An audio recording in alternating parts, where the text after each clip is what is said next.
Hi guys, welcome back to our channel Financeable. Today in this video I'm going to show you how to add graphics in your MetaTrader 5 demo account. To do so, follow some simple steps with me. First of all, open your MetaTrader 5 application, then make sure that you are logged into your demo account. Then this type of interface will appear in your screen.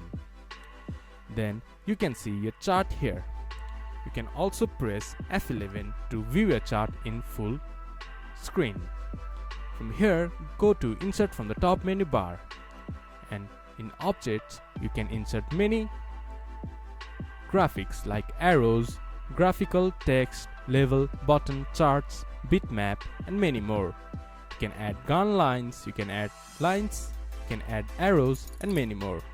This is how you can add graphics in your MetaTrader 5 demo account. This much for today's video. If you guys find our video helpful, please leave a like and comment. And do not forget to subscribe our channel and hit the bell icon. I'll see you guys again in our next video. Thank you for watching.